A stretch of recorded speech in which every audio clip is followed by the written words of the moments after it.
जय भारत देशवासियों। आज 7 अक्टूबर 2020 है। आज से 113 साल पहले ऐसी क्रांतिकारी वीरांगना का जन्म हुआ था जिस बहू ने देश प्रेम के खातिर मर्यादा को भी लांघ दिया था। एक ऐसी यशस्विनी महिला जिन्होंने भगत सिंह की पत्नी का स्वांग सजा था।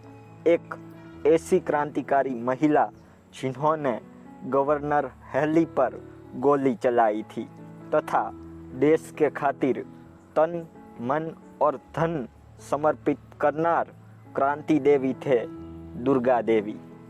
दुर्गा भाभी का जन्म 7 अक्टूबर 1907 में उत्तर प्रदेश के कौशाम्बी में हुआ था।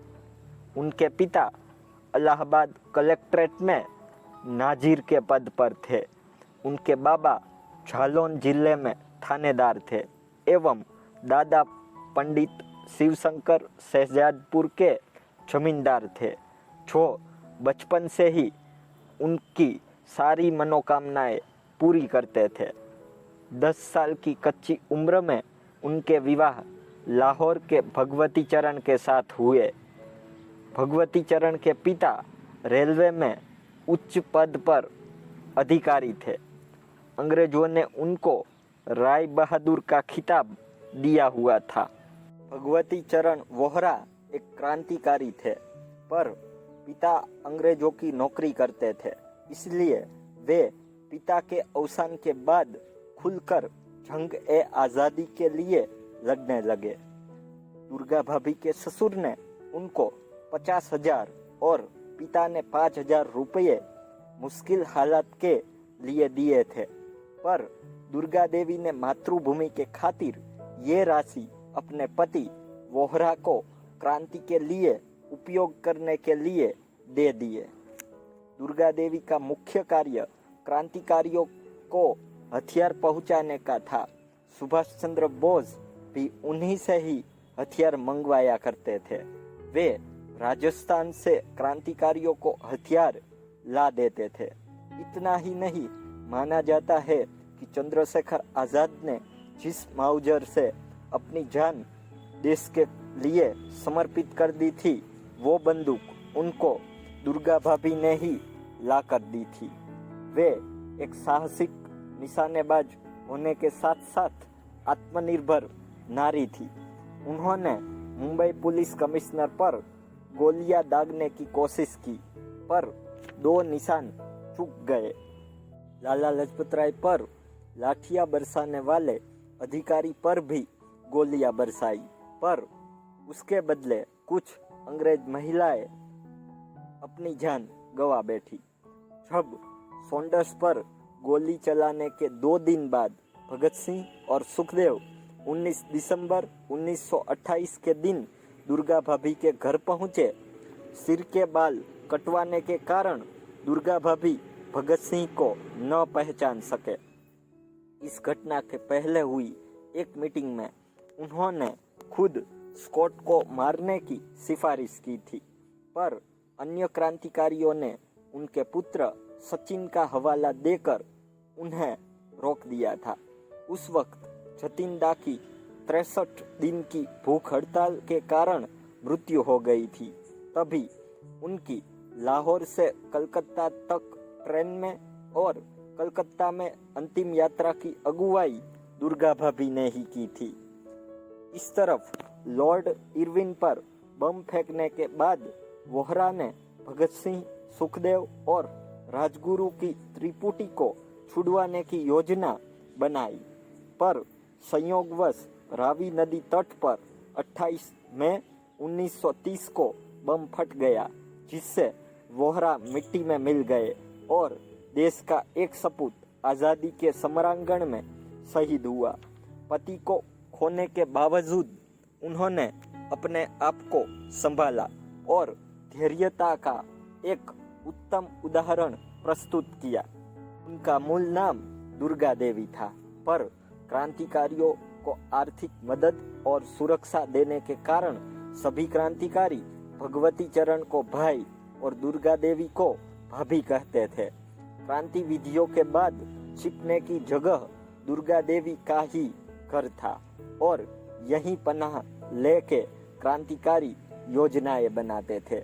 इसीलिए वे अपने मूल नाम से ज्यादा दुर्गा भाभी के नाम से लोकप्रिय है। उन्होंने ही भगत सिंह की पत्नी बनकर सचिन के साथ प्रथम वर्ग में ट्रेन से भगत सिंह को जान पर खेलकर सुरक्षित कलकत्ता तक पहुंचाया था। फेल्ट हैट यानी अंग्रेजी टोपी में जो भगत सिंह की अनमोल तस्वीर है वह उस समय के दौरान ही खींची गई थी। भगत सिंह जब कोर्ट में जा रहे थे तब दुर्गा भाभी ने ही चंडी बनकर अपने खून से भगत सिंह के ललाट पर तिलक किया था। 9 अक्टूबर 1930 के दिन दुर्गा भाभी ने गवर्नर हेली और उनके साथियों पर गोलियां चलाई, जिसमें सहयोगी सहित गवर्नर हेली घायल हुआ, पर दुर्गा भाभी बच निकले। बाद में बॉम्बे से पकड़े गए और 3 बरस की जेल हुई। इन सभी घटनाक्रमों के बाद अपने ससुराल गाजियाबाद में वे चले गए, पर वहाँ पर भी पुलिस ने उनको चैन से न बैठने दिया। लाहौर के कलेक्टर ने आदेश देकर उनको निष्कासित किया और जिला बदल दिया। मजबूर होकर उनको दिल्ली आना पड़ा। उन्होंने 2 वर्ष कांग्रेस के साथ काम किया, पर विचारों में मतभेद होने के कारण उन्होंने कांग्रेस छोड़ा। जिला बदल बाद वे गाजियाबाद की स्कूल में अध्यापिका के पद पर भी कार्यरत थे। उसके बाद मद्रास जाकर मोंटेसरी स्कूल पद्धति की तालीम ली और बाद में लखनऊ कैंट रोड पर 5 विद्यार्थियों के साथ विद्यालय शुरू किया, जहां पर 1956 में उनके बारे में पता चलने पर नेहरू जी खुद गए।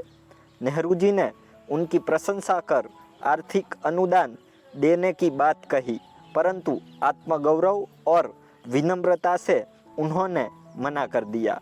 वे भारत में मोंटेसरी स्कूल के प्रारंभिक स्थापकों में से एक थे। उन्होंने अपना अंतिम समय गाजियाबाद में ही बिताया और उनका अंतिम वक्त गरीबी और गुमनामी से भरा हुआ था। यहाँ तक कि उनकी मौत गुमनाम वृद्धा के रूप में हुई।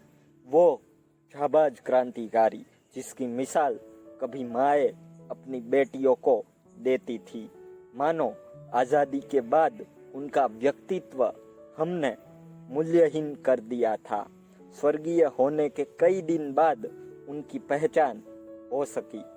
सच में यह अति निंदनीय बात है जो बताती है कि किस तरह हम उन महान बलिदानियों के बारे में भूल गए जिनके कारण आज हम आज़ाद हैं। तो आज उनके जन्म के दिन पर हर नारी और देशवासियों को उनसे प्रेरणा लेनी रही। या देवी सर्वभूतेषु दुर्गा रूपेण संस्थिता नमस्तस्ये नमस्तस्ये नमस्तस्ये नमो नमः। जय हिंद, नारी शक्ति जिंदाबाद, इंकलाब जिंदाबाद।